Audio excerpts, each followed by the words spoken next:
Meus irmãos, bom dia. Abra sua Bíblia em Apocalipse, capítulo de número 3.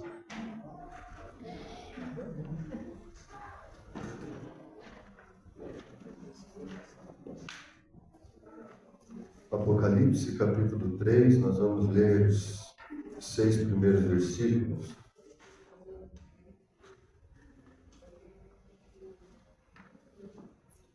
Nós estamos refletindo sobre a igreja desnecessária. Hoje é a parte de número 4. Já trabalhamos 3 cartas do Senhor Jesus, as 7 igrejas do Apocalipse. Hoje trabalharemos a 4ª carta à igreja de Sardes. Apocalipse capítulo 3, versículos de 1 a 6. Diz assim a palavra do Senhor. E ao anjo da igreja que está em Sardes, escreve: Isto diz o que tem os 7 Espíritos de Deus e as 7 estrelas. Conheço as tuas obras, que tens nome de que vives, e estás morto. Sê vigilante e confirma os restantes que estão para morrer. Porque não achei as tuas obras perfeitas diante de Deus. Lembra-te, pois, do que tens recebido e ouvido, e guarda-o, e arrepende-te. E se não vigiares, virei sobre ti como um ladrão, e não saberá a que hora sobre ti virei. Mas também tens em Sardes algumas poucas pessoas que não contaminaram suas vestes, e comigo andarão vestidas de branco, porquanto são dignas disso. O que vencer será vestido de vestes brancas, e de maneira nenhuma arriscarei o seu nome do livro da vida. E confessarei o seu nome diante do meu Pai e diante dos seus anjos. Quem tem ouvidos, ouça o que o Espírito diz às igrejas. Vamos entender um pouquinho aqui a situação, o contexto de Sardes, para o enriquecimento do nosso texto.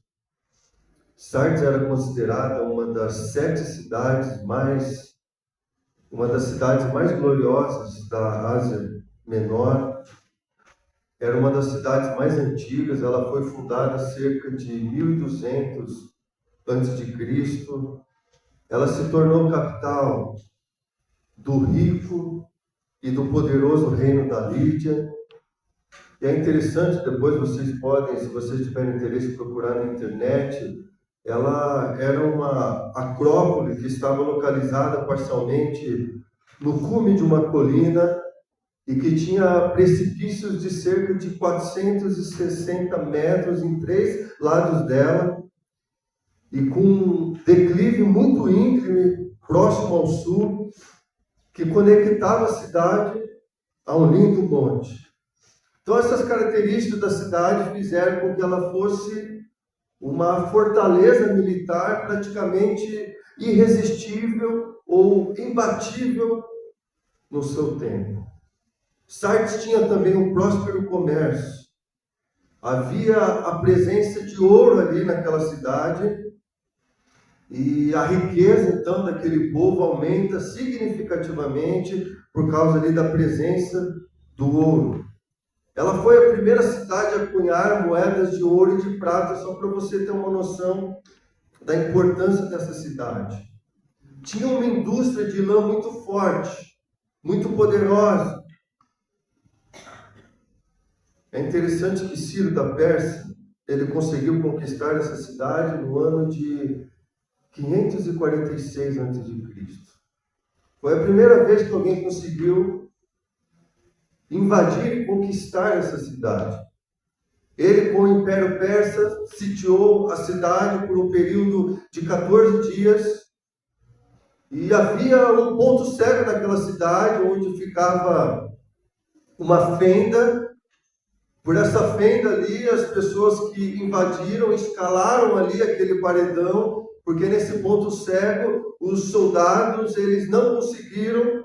Então, os invasores, eles entraram e eles foram até o portão principal da cidade e abriram para que o exército de Ciro pudesse, então, invadi-la e conquistá-la. A segunda vez que essa cidade foi conquistada foi no ano de 214 a.C., quando Antíoco III também a invadiu, e daí ela perde o seu protagonismo para a cidade de Pérgamo. Até então, Sardes era uma cidade protagonista na região da Ásia Menor. Depois dessa segunda invasão, Pérgamo passa agora a ser uma cidade de destaque.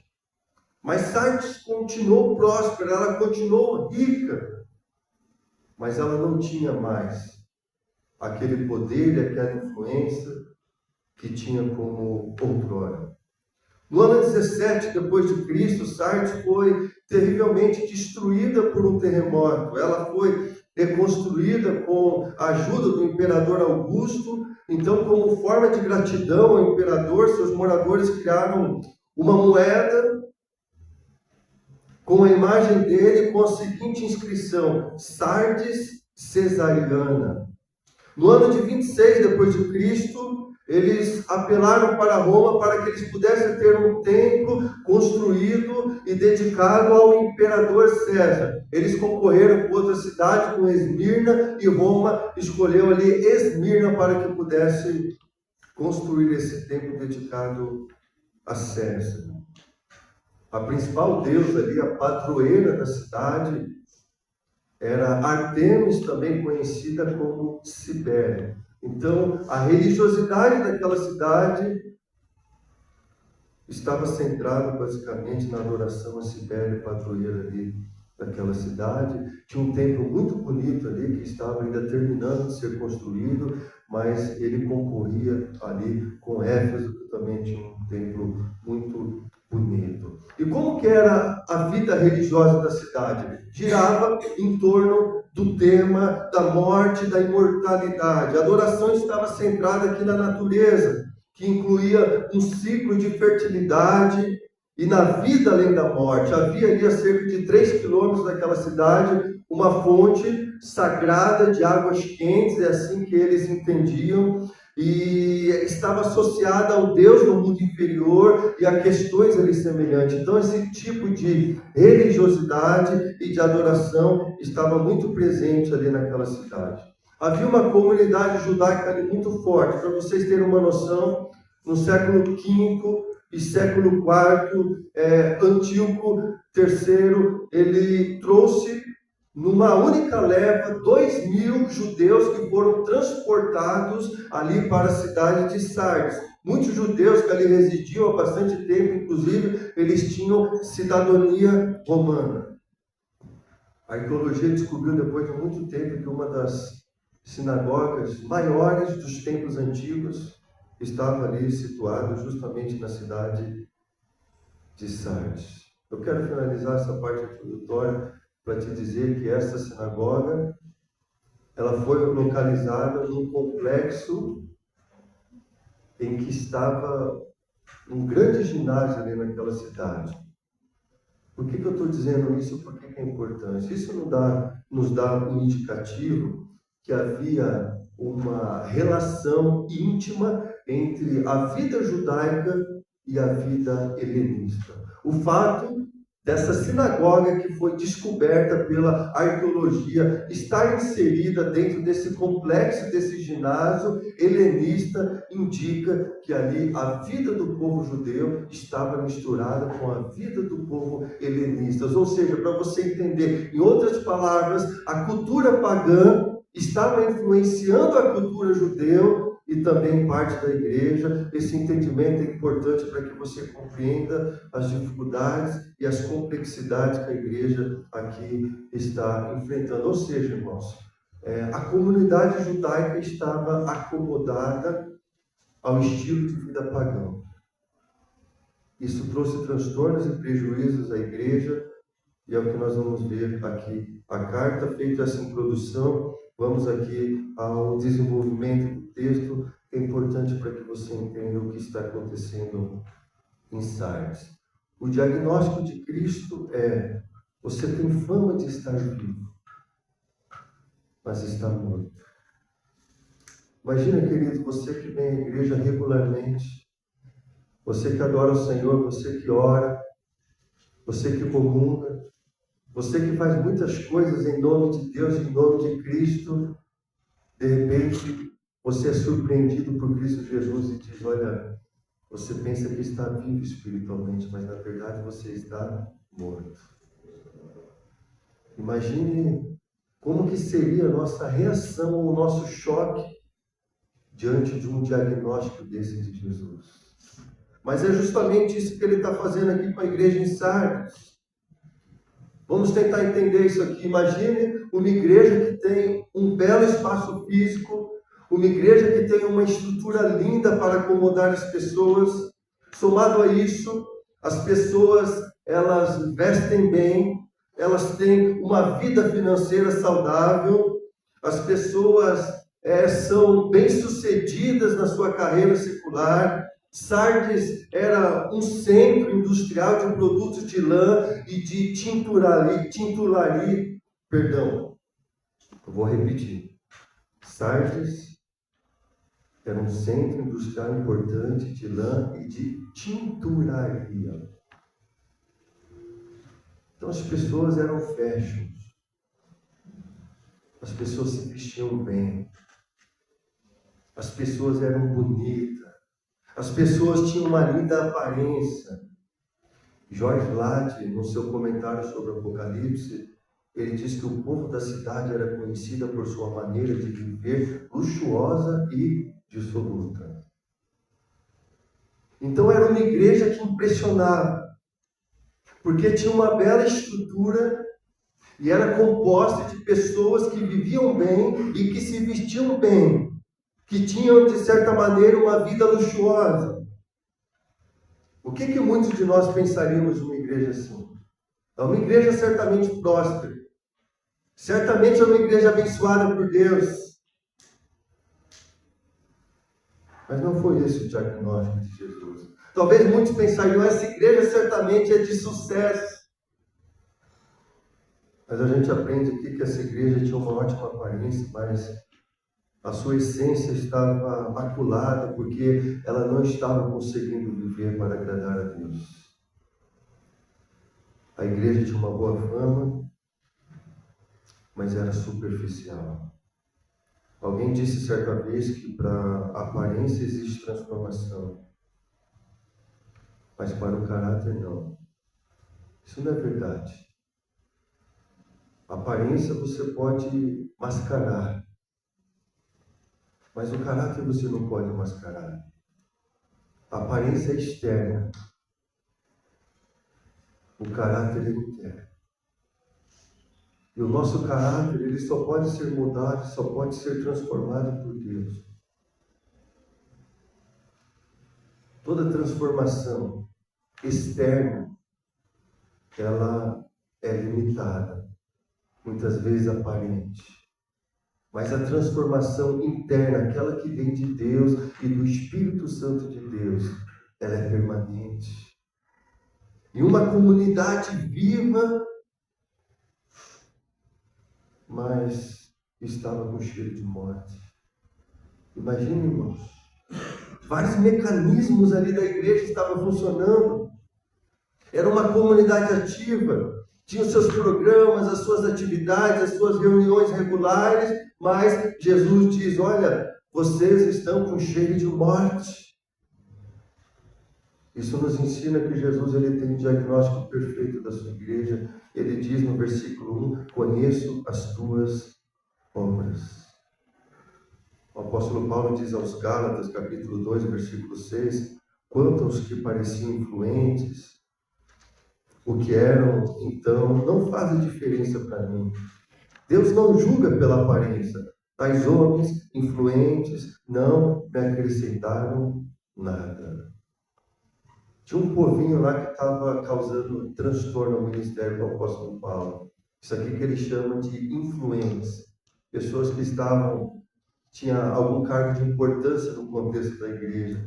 E Paulo está dizendo, olha, essas pessoas que se acham influentes, são insignificantes para mim, porque Deus, Ele não julga pela aparência. Paulo está dizendo, olha, eu sei o que eu sou em Cristo Jesus, e eu sei o que fazem, ou o que são esses homens que se julgam influentes, eu sei o que eles são em Cristo Jesus. Esse cenário nos alerta sobre o perigo, irmãos, da gente viver um cristianismo nominal.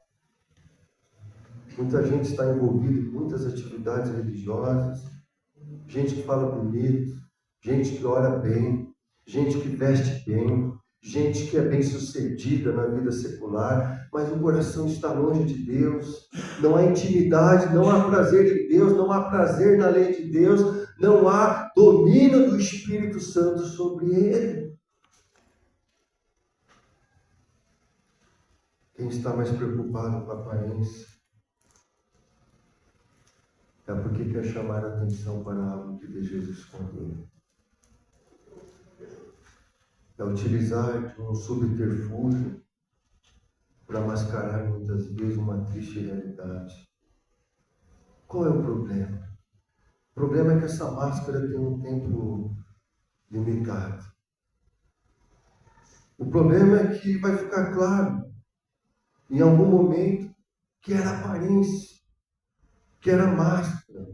Ou seja, ninguém consegue viver só de fama. A fama é passageira, mas o que vem de Deus é permanente. Portanto, diante de Deus, ninguém consegue viver como disfarce. Como o apóstolo Paulo diz aos Romanos, miserável homem que sou, quem me livrará do corpo desta morte? Mas graças a Deus que tenho vida em Cristo Jesus. Uma igreja pode ter sucesso num programa, num planejamento, num ministério, mas isso não é sinônimo de agradar a Deus.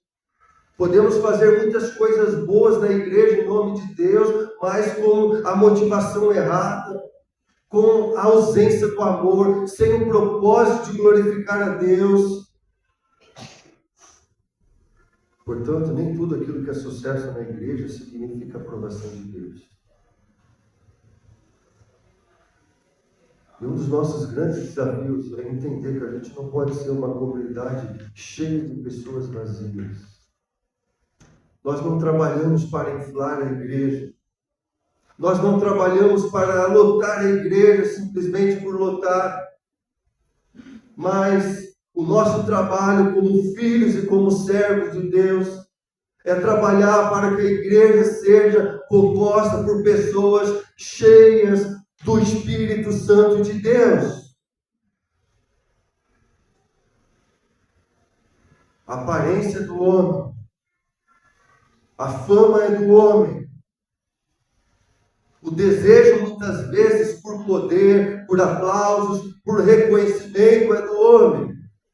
Mas nós, servos de Deus, nós trabalhamos para que Cristo seja o Senhor, o centro da nossa vida e da igreja. Portanto, queridos, quando a gente pega um caminho errado, é importante entender que não existe atalhos.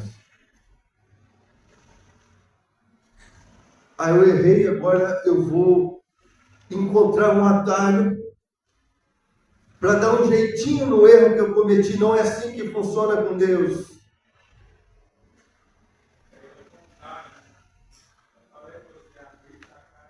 Jesus os exorta a se lembrarem de como receberam, de como ouviram a palavra de Deus.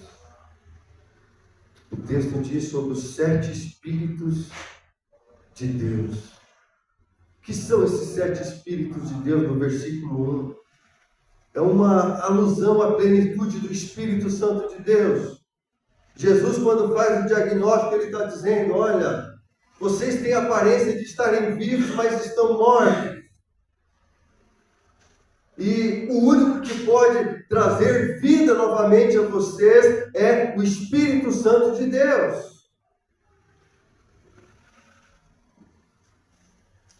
A chamada aqui era para que a igreja recuperasse o espírito de santidade e de consagração como era nos primeiros dias. Irmãos, como é triste. Às vezes as pessoas começam uma caminhada com Cristo de uma forma tão intensa, tão maravilhosa, tão contagiante, mas por alguma razão, muitas vezes no decorrer do tempo, o amor, a fé vai se esfriando, aquela intensidade que tinha antes já não existe mais, aquela empolgação que havia, parece que agora foi embora.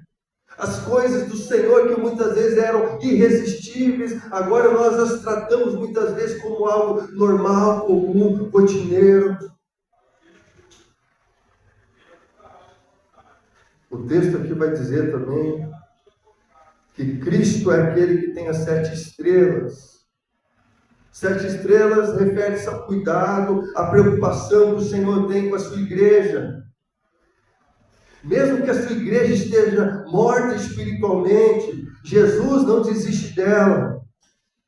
Muitas vezes nós abandonamos a igreja, muitas vezes nós nos afastamos da igreja, ou ainda muitas vezes nós machucamos a igreja com comportamentos, com falas, com atitudes que muitas vezes machucam a igreja e que não refletem a glória de Cristo, mas Cristo está sempre andando no meio da sua igreja, está zelando por ela. Cristo jamais desiste da sua igreja.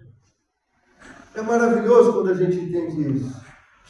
Quantas pessoas nós não conhecemos que em algum momento da sua caminhada cristã se afastaram, abandonaram, desistiram, mas nós aprendemos aqui nesse texto que Jesus não se afasta de nós, Jesus não desiste de nós e Jesus está sempre zelando e cuidando da sua igreja. Mesmo quando você não se importa mais com Jesus, Ele vai continuar se importando contigo. Mesmo que você deixe de amar a Jesus, Ele vai continuar amando você. Mesmo que você esteja fraco e desanimado, Cristo não vai te deixar desamparado. Mesmo que você esteja se sentindo só, Cristo Jesus estará presente na sua vida o tempo todo. Ele sempre estará mais perto do que você possa imaginar. Então, queridos, as palavras de Jesus aqui são palavras de esperança, são palavras de amor.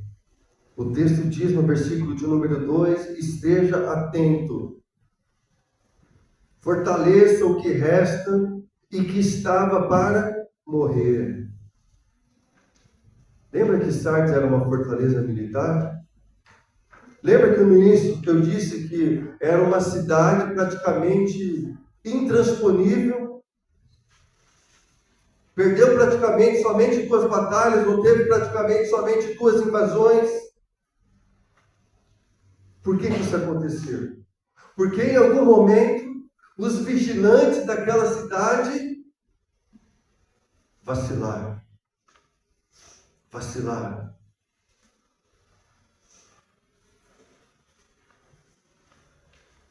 Escalaram uma fenda. E dessa fenda os invasores entraram na cidade e abriram o portão, porque os vigilantes não estavam tão vigilantes naquele momento. Estavam distraídos, talvez dormindo, fazendo alguma outra coisa.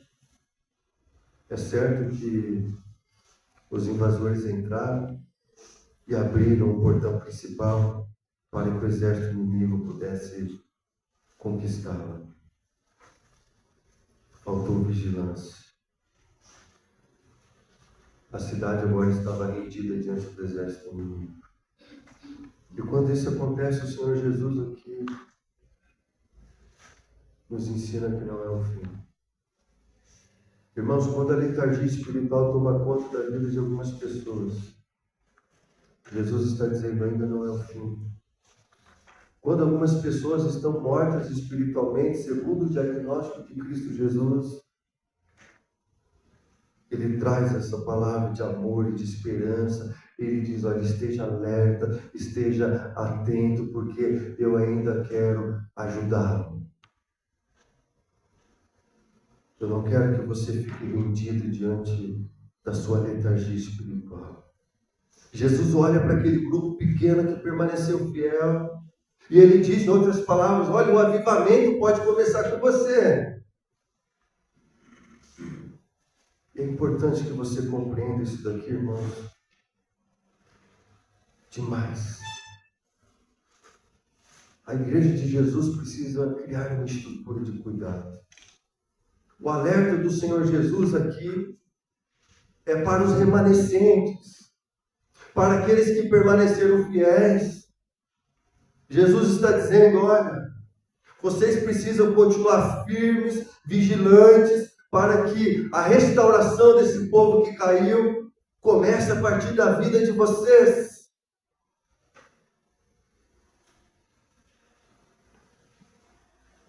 Existe uma ação concreta que eu e você podemos tomar quando nós compreendemos isso aqui. Eu tenho falado isso aqui muito para vocês. Você não pode andar sozinho na sua caminhada cristã. Esse alerta de Jesus, quando ele diz aqui, estejam atentos, estejam vigilantes. Isso precisa gerar na nossa vida uma ação concreta. E uma que eu digo aqui para vocês hoje é que vocês não podem caminhar sozinhos.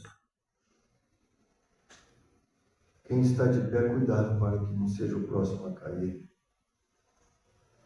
Precisamos estar perto de pessoas que vão orar por nós, que vão nos incentivar na nossa caminhada cristã, que vão trazer conselhos dos céus para a nossa vida, que vão nos ajudar no fortalecimento da nossa fé, quando muitas vezes nós estamos passando por situações difíceis. Você precisa de cuidado.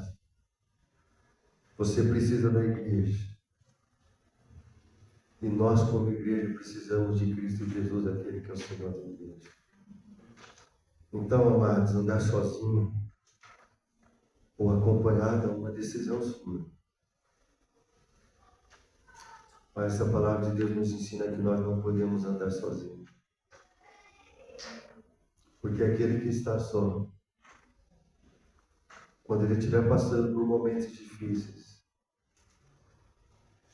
ele não vai ter ninguém para sustentá-lo, para ampará-lo. Assim como também andar acompanhado ou mal acompanhado, também é uma decisão sua. Não basta apenas querer andar na companhia de alguém. É preciso também estar diante de uma boa companhia, de homens, de mulheres, de Deus, de jovens, adolescentes, crianças que têm uma vida temente, consagrada ao Senhor. Portanto, 2 pontos são importantes aqui.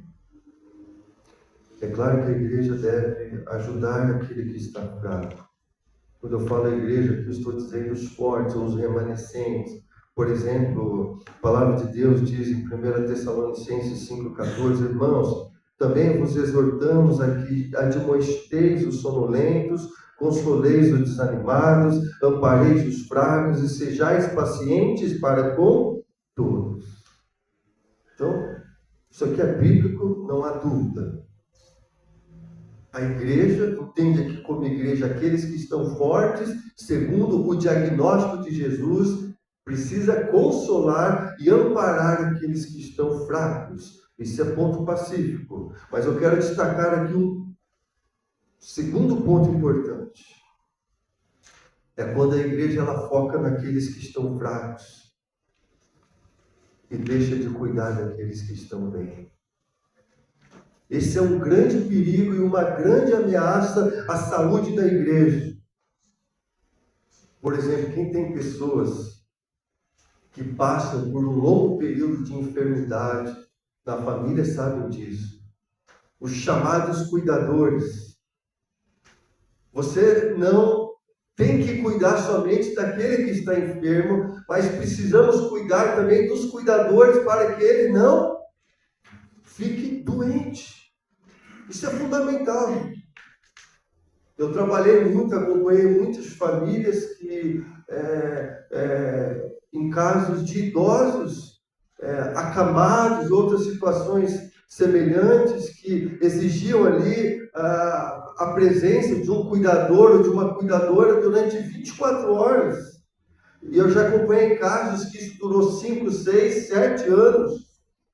Pessoas ou famílias que eu me reunia semanalmente, apoiando não somente aquele que estava enfermo, mas também o cuidador ou a cuidadora, porque aquele que está forte também precisa ser cuidado para que ele não adoeça. Por que eu estou chamando a sua atenção para isso, irmãos? Muitas vezes na igreja, a gente fica orando tanto por aqueles que estão fracos e a gente se esquece daqueles que estão fortes.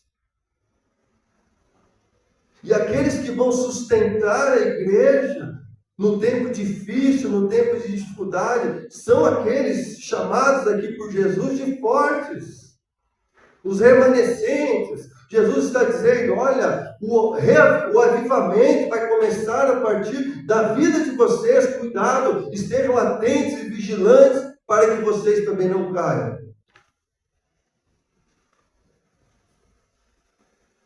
A esperança da letargia espiritual daqueles que já estavam mortos era nesse grupo dos remanescentes.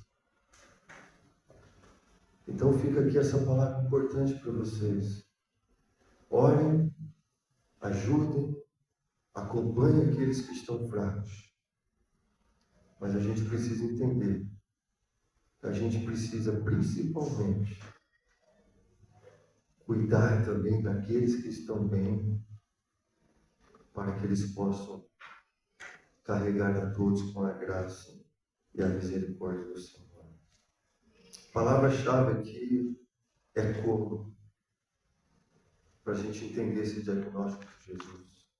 Como eram apaixonados, mas agora não são mais. Como eles eram fervorosos, mas agora não são mais. Como eles tinham uma vida consagrada e temente a Deus, mas agora eles não são mais. Como eles eram amorosos, mas agora não são mais. Como? Irmãos, ninguém pode viver apenas dos tempos áureos. Ninguém pode viver apenas se gabando do passado. Eu fiz essa introdução para que você entendesse o contexto que Sardes estava situada, porque as pessoas que ainda viviam bem naquela cidade estavam se gabando do passado glorioso que eles tiveram. Mas já não era mais como antes. Não era mais a cidade protagonista da Ásia Menor. Não eram mais tão ricas como antigamente. Não era mais aquela fortaleza intransponível, porque agora estava sob o domínio de Roma. Não era mais aquela cidade independente como anteriormente.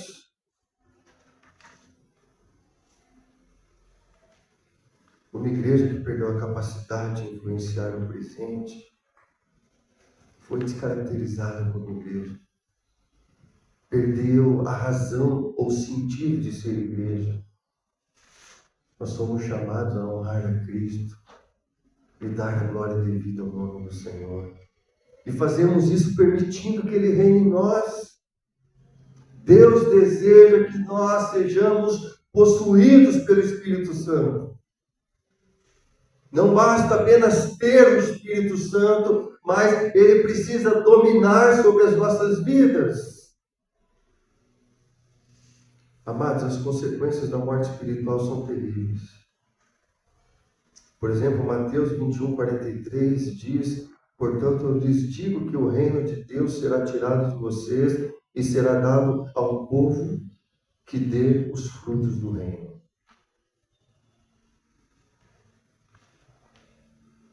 Palavras de advertência do Senhor Jesus. Mas por detrás de toda advertência de Deus existe uma porção da graça, existe uma porção de misericórdia. Antes de nos condenar, Deus ele nos dá a oportunidade ao arrependimento, é o que está no versículo de número 3. É interessante que vai utilizar um termo ladrão. Lembra-te, pois, do que tens recebido ouvido, guarda-o, arrependa-te, e se não vigiares, virei sobre ti como um ladrão, e não saberás a que hora virei sobre ti. Palavras de advertência. Aquele que tem ouvidos, ouça a voz do Senhor. Aquele que não ouvir, ele virá como um ladrão. Como aqueles invasores que conquistaram as cidades de Sardes, talvez os vigilantes estavam dormindo, eles escalaram aquela fenda, entraram na cidade despercebidos, abriram o portão principal e o exército invasor entrou. Jesus está dizendo isso para a igreja. Antes de uma palavra de condenação, é um chamado ao arrependimento. As pessoas se gabavam da fortaleza que eles tinham em quantas cidades. E Jesus está dizendo, olha, vocês foram invadidos vocês foram invadidos 2 vezes. Olha onde foi o orgulho de vocês. E Jesus está dizendo o mesmo. Olha, vocês estão mortos espiritualmente. Vocês frequentam a igreja regularmente, os cultos, as reuniões, talvez dão os dízimos, vocês têm um templo, uma estrutura bonita, e vocês se gabam dessas coisas, mas na verdade, espiritualmente falando, vocês estão mortos. Da mesma forma será a segunda vinda de Cristo Jesus.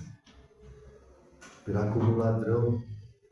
Ninguém sabe o dia, ninguém sabe a hora, somente o Pai. Somente o Pai. Se hoje, queridos, se o seu cristianismo é nominal, se o seu cristianismo é de aparência, Deus tem um plano de restauração para você. Você pode fazer, por exemplo, a linda oração que o profeta Abacuque fez. Abacuque capítulo 3, versos 1 e 2, que diz, oração do profeta Abacuque, uma confissão.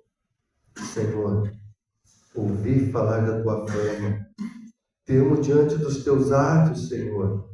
Realiza de novo em nossa época as mesmas obras, faze-as conhecidas em nosso tempo, em tua ira, lembra-te da misericórdia. Diante do silêncio de Deus, o profeta Abacuque está rememorando os tempos maravilhosos que o povo teve com o Senhor. E ele diz, Senhor, reaviva os teus atos diante de nós, Senhor. É uma confissão, é um chamado ao arrependimento. Aqueles tempos de outrora, ele quer ser resgatado, quer que Deus reavive a sua vida e reavive o seu povo. Não espere que você receba uma visita de dor da parte de Jesus. Se arrependa enquanto há tempo, enquanto há oportunidade. Deixe de viver de aparência. Aquele que vive de aparência engana a si mesmo. Para que a gente possa lidar com os reais problemas da vida, irmãos, precisamos ser genuínos, no sentido real, no sentido puro. Precisamos ser verdadeiros no sentido de fazer aquilo que é correto, aquilo que é fidedigno, e precisamos ser leais a Cristo Jesus. A aparência não gera transformação. A aparência atrai a morte. Quem está estragado por dentro vai apodrecer por fora também. A aparência exalta o homem e também rouba a glória de Deus. É o que estava acontecendo na igreja de Sardes. Era uma igreja que estava vivendo de aparência, porque as pessoas tinham uma vida boa, tinham um trabalho bom, tinham uma casa boa, tinham uma estrutura bonita, se vestiam como as roupas da moda, conforme a riqueza das suas fábricas, mas elas não tinham vida com Deus. Elas estavam usurpando a glória de Deus ao exaltar o homem. E as palavras de Jesus aqui aos remanescentes fiéis são confortantes, são maravilhosas, são impactantes. No versículo de número 4. Mas também tens em Sardes algumas poucas pessoas que não contaminaram suas vestes e comigo andarão vestidas de branco, porquanto são dignas disso.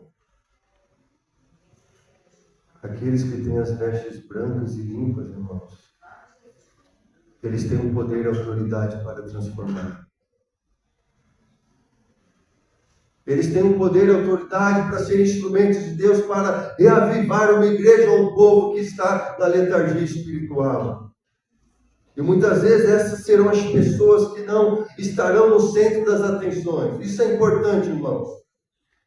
Possivelmente essas pessoas orgulhosas que estavam se gabando da igreja em Sardes eram as pessoas que estavam no centro da atenção da igreja, eram as pessoas que tinham status, que tinham privilégios, que tinham funções, que tinham fama, que tinham poder, e o problema estava nesse grupo. Possivelmente esses remanescentes fiéis aqui eram aquelas pessoas talvez que a comunidade não dava tanta importância ou tanto valor. Talvez eram pessoas que não apareciam tanto. Mas era aquela irmãzinha de oração ali que dobrava o joelho todos os dias, orando pela comunidade, orando pela liderança, orando por aqueles que sofrem.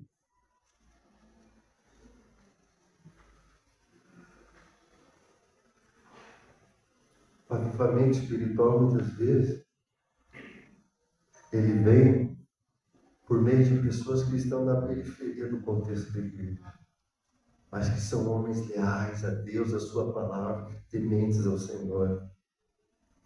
Portanto, uma igreja cheia do Espírito Santo de Deus jamais viverá de aparência. 1 João 3,18 diz: filhinhos, não amemos de palavra nem de boca, mas em ação e em verdade. O que você fez essa semana, por exemplo, para demonstrar o amor de Deus pela vida de alguém? Será que essa semana você esteve somente preocupado com o seu trabalho, com os seus afazeres, com as suas atividades seculares? Ou será que você separou uma parcela importante da sua semana para fazer a diferença na vida de alguém, porque você foi impulsionado pelo Espírito Santo de Deus a se amar, a se importar? Quantos de nós fizemos isso nessa semana?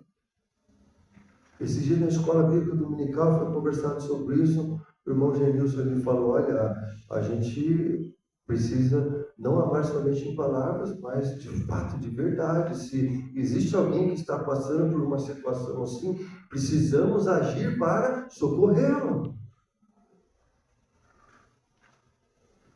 Queridos, se olharmos para a realidade da igreja, veremos como em geral, realmente não são muitas pessoas que estão comprometidas, não somente com a igreja, mas também com a missão de Deus para o mundo e para a sua igreja. Por exemplo, qual é o percentual de pessoas nas nossas igrejas que frequentam as nossas reuniões de oração? Quantas pessoas chegam em alguém e dizem: olha, eu quero participar desse ciclo de oração porque eu estou comprometido com o corpo de Cristo, eu estou comprometido e solidário com o sofrimento, com a dor do meu irmão, eu estou aqui para unirmos a nossa fé e clamarmos para que Deus derrame o seu cuidado e graça sobre a vida do meu irmão ou da minha irmã. Quantos de nós estamos de fato comprometidos uns com os outros? Repito aquilo que eu falei anteriormente. Muitas vezes o nosso foco está naqueles que estão ausentes e a gente deixa de ser grato a Deus por aqueles que estão presentes, por aqueles que estão no dia a dia, por aqueles que estão chorando junto, por aqueles que estão se alegrando junto, por aqueles que estão carregando a carne. Muitas vezes, irmãos, aquilo que vai funcionar na igreja é por causa desse pequeno grupo de remanescentes fiéis. Muitas vezes o sucesso real da igreja, o sucesso diante de Deus, é por causa desse grupo remanescente. Gente de oração, gente de palavra, gente de compaixão, gente de graça. E precisamos estar atentos e nos lembrar dessas pessoas que de fato são extremamente importantes. Eu quero finalizar aqui explicando para você a importância dessas vestes brancas. Para que a pessoa pudesse, o adorador pudesse entrar no templo em Jerusalém, para adorar e oferecer o seu sacrifício, ele tinha que se purificar e que entrar com vestes brancas. Irmãos, o problema é que geralmente uma pessoa naquele tempo ele ia ter no máximo 2 ou 3 peças de roupa, porque as roupas eram muito caras. E geralmente as roupas que a maioria utilizava era aquele tom pastel. Cor branca era muito difícil, mesmo quem utilizava inicialmente branca, logo virava aquele tom pastel. É interessante, nós moramos 4 anos em Dourados, Mato Grosso do Sul, é uma terra assim vermelha, e quando nós saímos de lá, irmãos, as nossas roupas estavam transformadas, marrom, impressionante. Isso aqui acontecia também. Por isso que tinha aqueles tanques grandes, ou aquelas piscinas em que se faziam aqueles rituais de purificação, o tanque de Siloé, o tanque de Betesda, e por aí vai. Só que naquele tempo, irmãos, era difícil a vida para a grande maioria das pessoas. E se a pessoa não tinha uma roupa branca, ou ela tinha que comprar uma, ou levar para que alguém pudesse fazer um trabalho para melhorar aquela roupa em tom de pastel, para ficar o mais branco possível. Então tinha que gastar dinheiro para isso. Então muitas pessoas não conseguiam entrar no templo para adorar o Senhor, oferecer sacrifícios, porque elas não tinham dinheiro. As pessoas sofriam por causa disso. E Cristo conhece as nossas limitações e a nossa dor, por isso Ele diz que ao vencedor dará novas vestes e branca andarão com Ele e serão reconhecidos diante de Deus Pai. Será o cumprimento da promessa de Mateus 10:32. Quem, pois, me confessar diante dos homens, eu também me confessarei diante do meu Pai que está nos céus. Então, para você entender a importância disso, as pessoas que muitas vezes viviam aquela dor interior, porque não podiam entrar no templo, porque não tinham dinheiro para comprar roupa branca. Jesus está dizendo, olha, eu conheço a sua dor, eu conheço o seu sofrimento, eu sei das suas limitações. Permaneça firme, fiel à minha palavra, e quando eu voltar, eu vou te dar uma veste nova, branquinha. Você vai andar comigo na Jerusalém Celestial. Que coisa maravilhosa esse nosso Deus. Ele tem um diagnóstico perfeito da nossa vida, queridos. Ele conhece você perfeitamente. Portanto, que nós possamos refletir sobre a igreja de Sardes. Era uma igreja que estava vivendo na aparência. Estava morta espiritualmente.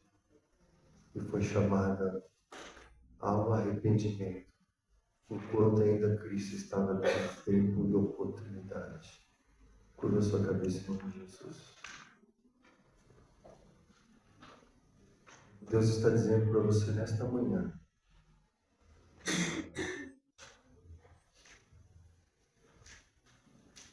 talvez você esteja vivendo o cristianismo somente nominal.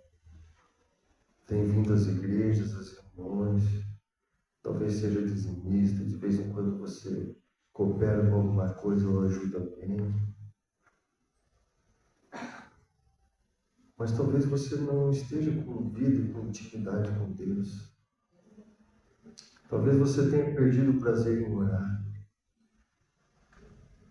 Talvez você não tenha mais alegria em estudar a palavra de Deus e a lei do Senhor. Talvez as suas ações e os seus planos não são fundamentados na palavra de Deus ou nos propósitos do Senhor, mas são planos meramente humanos. Talvez você esteja vivendo como se Deus não existisse.